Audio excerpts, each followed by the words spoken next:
आज हम लोग केमिकल प्रॉपर्टीज जो है वो देखने जा रहे हैं मेटल और नॉन मेटल का, और उसमें जो है रिएक्शन विथ वाटर, एसिड और बेस, इस तीनों को आज देखेंगे। लेकिन इससे पहले हम कल वाला थोड़ा रिवाइज कर लेते हैं।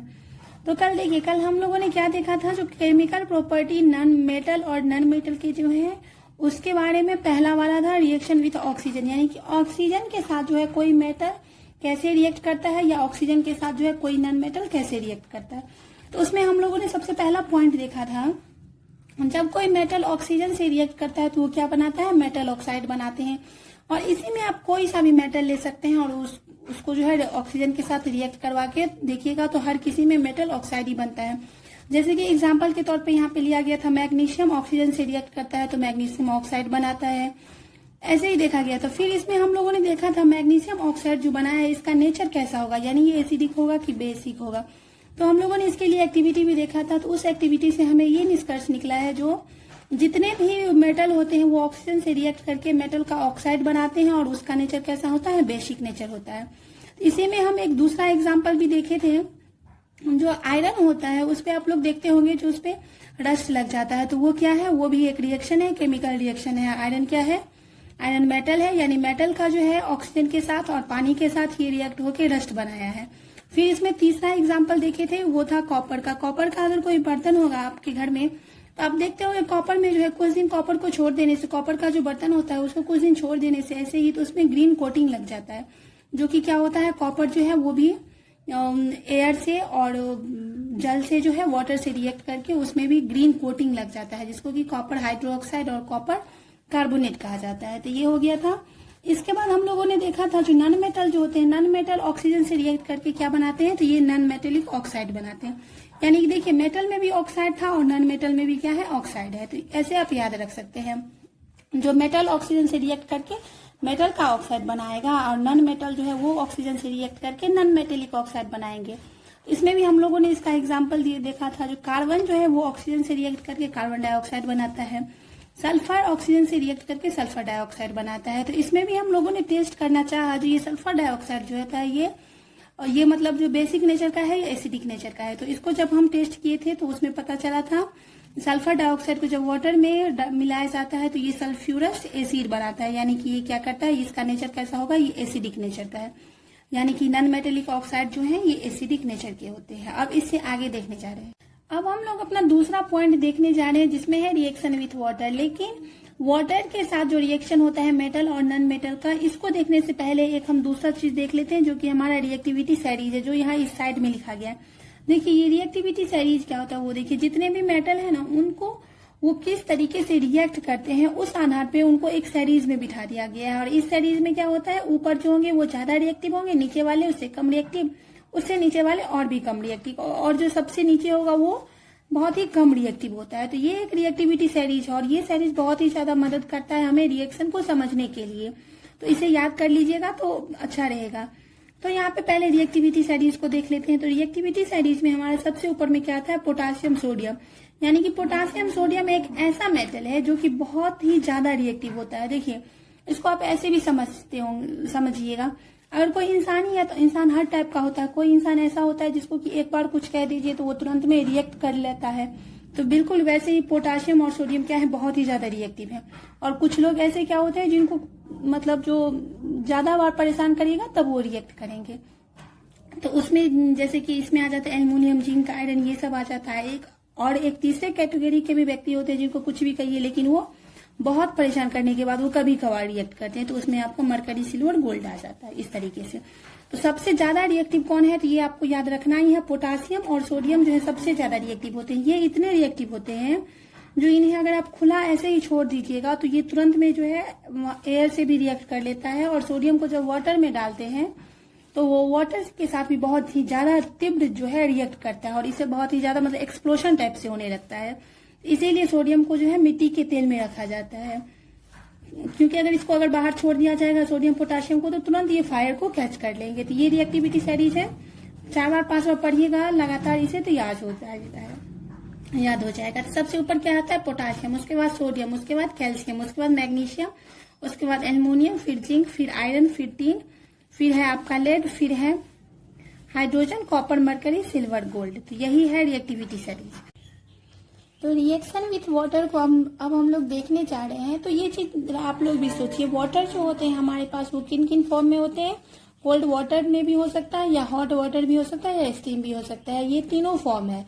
तो मेटल जो है कोल्ड वाटर से भी रिएक्ट होता है, हॉट वाटर से भी, स्टीम से, और कुछ ऐसे होते हैं जो कि रिएक्ट होते ही नहीं है वाटर से। यानी वाटर का किसी भी फॉर्म में कुछ मेटल्स ऐसे हैं जो रिएक्ट होते ही नहीं है। क्योंकि अभी आप लोगों को हमने रिएक्टिविटी सीरीज के बारे में बताया है, यानी कि जो ज्यादा रिएक्टिव है मेटल वो तो जल्दी किसी भी स्थिति में रिएक्ट कर सकते हैं। जो ज्यादा रिएक्टिव नहीं है वो क्या होंगे, वो रिएक्ट नहीं होंगे। तो यहाँ पे आप लोग ये बात याद रखिएगा, जो मेटल जो होते हैं सभी मेटल वाटर के साथ रिएक्ट नहीं होता है। कुछ मेटल ऐसे होते हैं जो कोल्ड वाटर के साथ रिएक्ट होते हैं, कुछ जो होते हैं हॉट वाटर के साथ, और कुछ स्टीम के साथ। और ये तो आप लोग अब खुद भी समझ सकते हैं कोल्ड वाटर के साथ कौन सा होगा रिएक्ट। तो जो रिएक्टिविटी सीरीज में ऊपर है, जो सबसे ज्यादा रिएक्टिव है वो क्या करेगा, वो कोल्ड वाटर के साथ ही वो रिएक्ट कर जाएगा। और हॉट वाटर में कौन करेगा, जो रिएक्टिविटी सीरीज में थोड़ा सा नीचे है वो हॉट वाटर के साथ रिएक्ट करेगा। और स्टीम के साथ कौन रिएक्ट करेगा, जो और भी उससे नीचे है, जैसे कि जिंक सब, तो ये स्टीम से रिएक्ट करता है। और कुछ ऐसे मेटल होते हैं जो रिएक्ट ही नहीं करते हैं वाटर के साथ। तो यहाँ पे देखिए, यहाँ मेटल जो है वो वाटर के साथ रिएक्ट करके क्या बनाते हैं, तो वो मेटल का हाइड्रोक्साइड बनाता है, और हाइड्रोजन गैस भी वहां से निकलती है।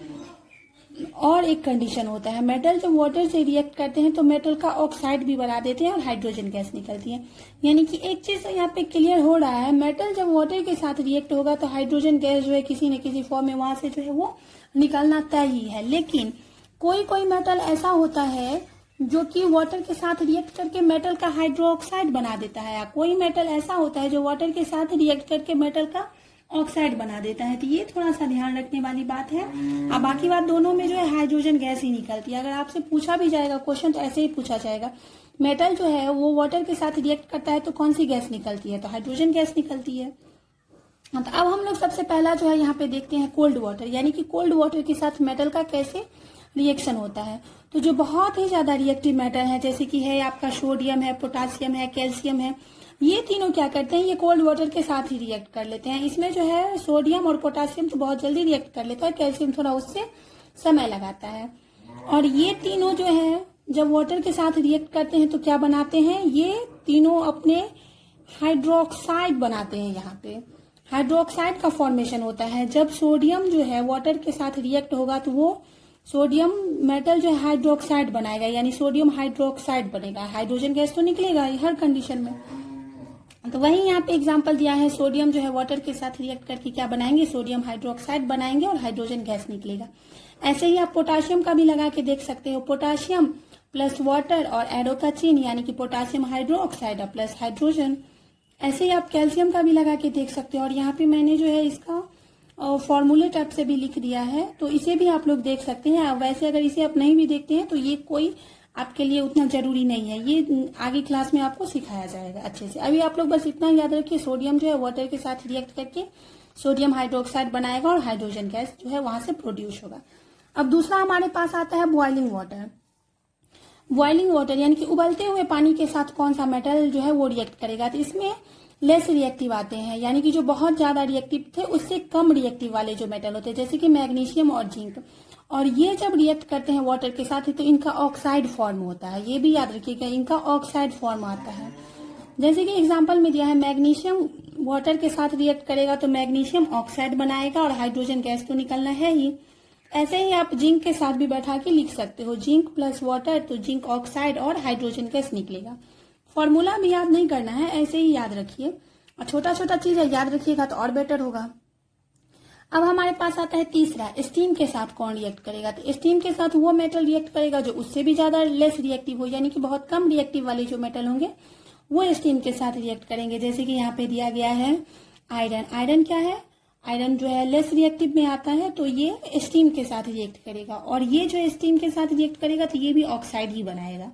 तो यहाँ पे देखिए, यहाँ पे हम लोगों ने देखा है जब कोल्ड वाटर के साथ जो सोडियम पोटाशियम कैल्शियम रिएक्ट होता है तो ये हाइड्रोक्साइड बनाता है। बाकी बात बॉइलिंग वाटर के साथ और स्टीम के साथ जो रिएक्ट हो रहा है वो ऑक्साइड ही बना रहा है।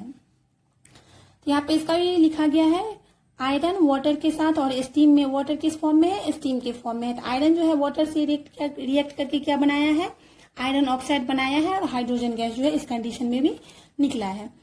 आगे अब हम बात करते हैं, और यहाँ पीछे ऊपर हमने बता दिया है जो कुछ जो मेटल ऐसे होते हैं जो वाटर के साथ रिएक्ट ही नहीं करते।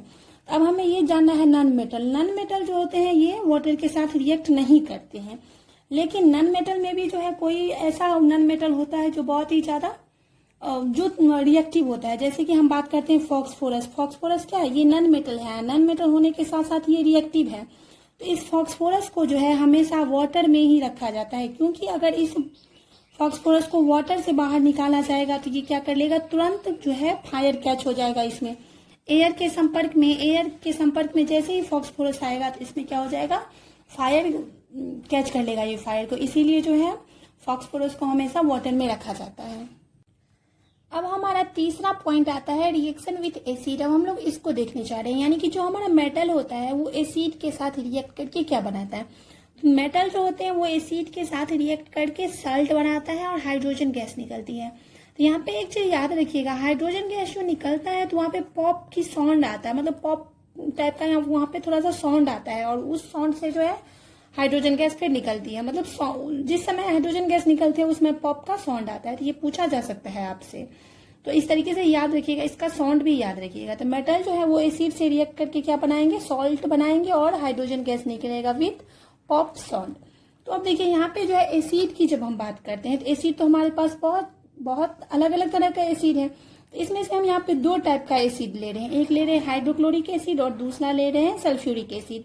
और ये दोनों एसिड हमारे पास डाइल्यूट फॉर्म में रहेगा। डाइल्यूट कहने का मतलब होता है इन दोनों एसिड का जो सॉल्यूशन है हमारे पास उसमें वाटर का जो परसेंटेज है वो वाटर का परसेंटेज जो है वो ज्यादा है, वाटर का परसेंटेज एसिड से ज्यादा है, तो वो सॉल्यूशन हमारे पास है। यानी कि डाइल्यूट हाइड्रोक्लोरिक एसिड है और डाइल्यूट सल्फ्यूरिक एसिड है। डाइल्यूट एसिड जो होता है वो उतना खतरनाक नहीं होता है, तो इसीलिए इसमें वाटर की मात्रा ज्यादा है, तो ऐसा वाला सॉल्यूशन हम ले रहे हैं। तो यहाँ पे हम लोगों ने जो है दो ठो एसिड लिया है, और वो किस फॉर्म में है, डाइल्यूट एसिड के फॉर्म में है, हाइड्रोक्लोरिक एसिड और सल्फ्यूरिक एसिड। और यहाँ पे दो मेटल भी लिया गया है, एक मैग्नीशियम एक जिंक, या एग्जाम्पल के तौर पे जो लिया गया है। तो इसमें दो ठो मेटल है, एक मैग्नीशियम है एक जिंक है। तो हम वन बाय वन चेक करके देखेंगे। जो मैग्नीशियम जो है हाइड्रोक्लोरिक एसिड के साथ रिएक्ट करके क्या बनाता है, सल्फ्यूरिक एसिड के साथ रिएक्ट करके क्या बनाता है। और फिर हम देखेंगे जिंक जो है वो हाइड्रोक्लोरिक एसिड के साथ रिएक्ट करके क्या बनाता है, और फिर सल्फ्यूरिक एसिड के साथ रिएक्ट करके क्या बनाता है। और ये याद रखिएगा एसिड हमारे पास डाइल्यूट फॉर्म में है। अब हम यहाँ पे देख रहे हैं ये जो मैग्नीशियम है, मैग्नीशियम हाइड्रोक्लोरिक एसिड के साथ रिएक्ट करके क्या बनाता है, मैग्नीशियम क्लोराइड बनाता है और हाइड्रोजन गैस निकलती है, हाइड्रोजन गैस के रूप में यहाँ पे निकल रहा है। तो इसको आप मैग्नीशियम को शॉर्ट फॉर्म में लिख सकते हैं, magnesium Mg plus hydrochloric acid को लिखा जाता है HCl। ये आप लोग क्लास 7 में भी पढ़े होंगे, एसिड बेस चैप्टर में हाइड्रोक्लोरिक एसिड को HCl लिखा जाता है। फिर यहाँ पे बनता क्या है, यहाँ पे बन रहा है मैग्नीशियम क्लोराइड। मैग्नीशियम यानी कि Mg, ये वाला मैग्नीशियम और क्लोराइड, मैग्नीशियम जो है वो क्लोराइड के साथ आ गया है और हाइड्रोजन यहाँ से अलग हो गया है, हाइड्रोजन H2। तो ये हाइड्रोजन 2 है यहाँ पे, इसीलिए यहाँ बैलेंस करने के लिए 2 डाला जाता है। ये हो गया। फिर दूसरा हमारा एग्जाम्पल है जिंक को ले रहे हैं, वो भी किसके साथ रिएक्ट कराएंगे, वही सेम हाइड्रोक्लोरिक एसिड के साथ ही। ऊपर ही हम लोगों ने देख लिया मैग्नीशियम को एक बार हाइड्रोक्लोरिक एसिड सल्फ्यूरिक एसिड से कराएंगे, फिर जिंक को दोनों से कराएंगे। अभी जिंक को जो है हाइड्रोक्लोरिक एसिड के साथ रिएक्शन करवाया जा रहा है, तो जिंक जो है वो जिंक क्लोराइड बन जाएगा इसी सल्ट के फॉर्म में, और यहाँ भी जो हाइड्रोजन गैस जो है वो निकलेगा और पॉप साउंड होगा यहाँ सब पे भी। तो जिंक को भी आप लिख सकते हैं Zn प्लस हाइड्रोक्लोरिक एसिड को 2HCl, क्योंकि यहाँ देखिए आपको एक बात यहाँ याद रखना है, हाइड्रोजन गैस जो है H2 के फॉर्म में निकलेगा, इसीलिए यहाँ पे 2 लगा दीजिए। और जिंक क्लोराइड यानी कि Zn जो है वो Cl के साथ आ गया, बहुत इजी है, Zn Cl के साथ आ गया, यानी ZnCl2 और H2 ये हाइड्रोजन गैस के फॉर्म में निकल रहा है, पॉप का साउंड भी आ रहा है इसमें से। अब हम क्या करेंगे, मैग्नीशियम जो है मैग्नीशियम को सल्फ्यूरिक एसिड के साथ रिएक्शन करवाएंगे, फिर जिंक को सल्फ्यूरिक एसिड के साथ। तो मैग्नीशियम सल्फ्यूरिक एसिड के साथ रिएक्ट करके क्या बनाता है, मैग्नीशियम सल्फेट बनाता है और हाइड्रोजन गैस निकलती है। यहाँ भी देखिए आप मैग्नीशियम को लिख लीजिए Mg, और सल्फ्यूरिक एसिड आप लोग को पता ही होगा, क्लास 7 में भी बताया गया था, H2SO4। तो ये मैग्नीशियम जो है SO4 के साथ आ जाएगा तो MgSO4 हाइड्रोजन गैस बाहर निकल जाएगी प्लस H2 गैस के फॉर्म में। अब दूसरा हमारे पास है जिंक। तो जिंक जो है सल्फ्यूरिक एसिड के साथ रिएक्ट करके जिंक सल्फेट बनाएगा और हाइड्रोजन गैस निकलेगी। तो जिंक को क्या लिखेंगे, Zn, और सल्फ्यूरिक एसिड को लिखते हैं H2SO4। इसमें भी जो है ZnSO4 के साथ आ जाएगा, यानी कि ZnSO4 और हाइड्रोजन गैस जो है वो बाहर निकलेगी, तो H2। इस तरीके से आपका ये चीज कंप्लीट हो गया है। जो मेटल जो होते हैं वो एसिड के साथ रिएक्ट करके क्या बनाते हैं, साल्ट बनाते हैं, और हाइड्रोजन गैस निकलती है विथ पॉपसॉन्ड। और यहाँ पे दो एग्जाम्पल भी देख लिया गया है, मैग्नीशियम और जिंक का, हाइड्रोक्लोरिक एसिड के साथ और सल्फ्यूरिक एसिड के साथ। अब बात आती है नॉन मेटल का। तो नॉन मेटल जो होता है वो डाइल्यूट एसिड के साथ रिएक्ट नहीं करता है। Non metal do not react. अब हम लोग एक एक्टिविटी को देखने जा रहे हैं। तो इस एक्टिविटी में करना क्या है वो पहले समझ लीजिए, मतलब एम क्या है, इस एक्टिविटी को करने का एम क्या है। यहाँ पे दिया गया है to study the chemical reaction of metals and non metal with dilute acid. यहाँ पे हमें देखना है मेटल और नॉन मेटल जो है वो डाइल्यूट एसिड के साथ कैसे रिएक्ट करते हैं। या ऊपर अभी हम लोगों ने क्या पढ़ा है, नॉन मेटल जो होते हैं वो रिएक्ट नहीं करते हैं, तो ये भी हमें देखना है जिन नॉन मेटल रिएक्ट नहीं करते हैं। तो इसके लिए एक एक्टिविटी दी गई है। तो इस एक्टिविटी में करना क्या है, सबसे पहले आप यहीं इस फिगर को ही देख लीजिए। इस फिगर में यहाँ पे सबसे पहला आपको दिख रहा है यहाँ पे 5 1 2 3 4 5 क्या है, 5 टेस्ट ट्यूब है। तो इस टेस्ट ट्यूब में पहला वाला है जिसमें कि मैग्नीशियम रिबन रखा गया है, दूसरे वाले में एल्युमिनियम फॉइल है, तीसरे वाले में आयरन है, और चौथे वाले में जो है कॉपर वायर है, और पांचवे वाले में जो है चारकोल पाउडर है, और छठे वाले में यहाँ पे सल्फर का पाउडर लिया गया। वो दिखाते हैं, एक मिनट।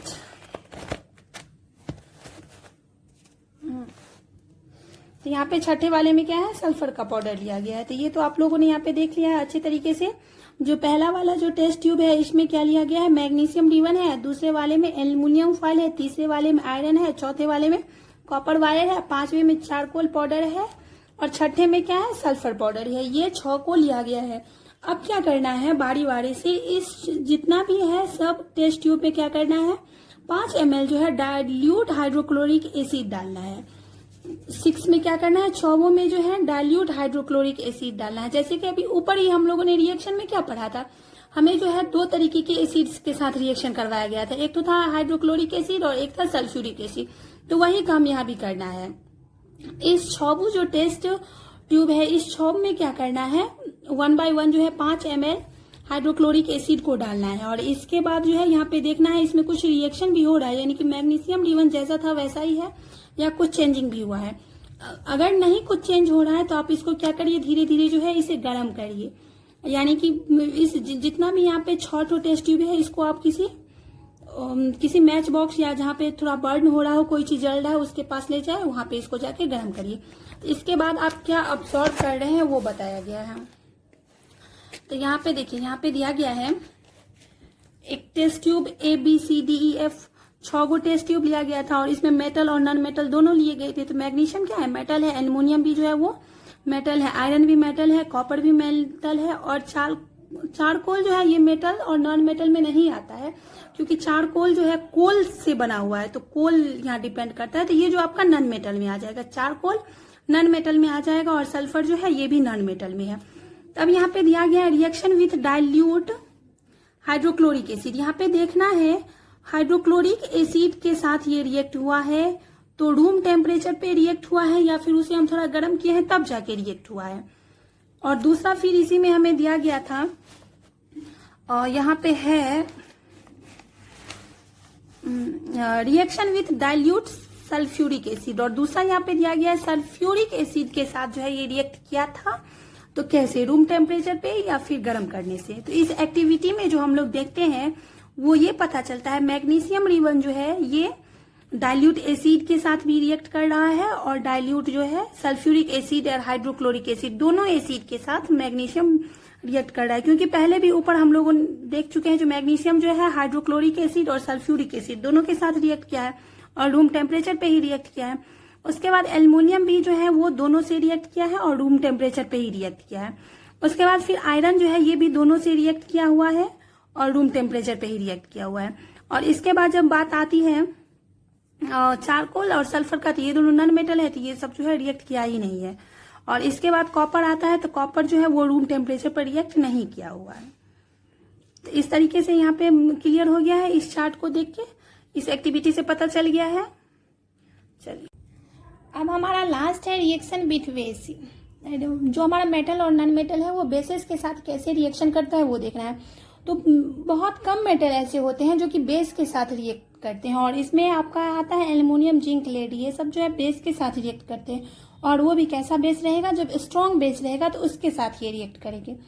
तो जो हमारा एल्युमिनियम, जिंक, लेड है ये स्ट्रॉन्ग बेस के साथ रिएक्ट करेंगे, और रिएक्ट करने के बाद ये क्या बनाएंगे, और सॉल्ट, मेटल जो होगा मेटल का सॉल्ट बनाएंगे, यानी कि एल्युमिनियम जो होगा तो उसका वो सॉल्ट बनेगा और हाइड्रोजन गैस जो है वो निकलेगा।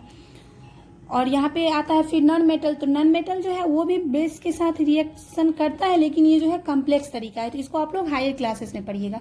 तो ये सबसे इजी आपका हो गया रिएक्शन विथ बेस।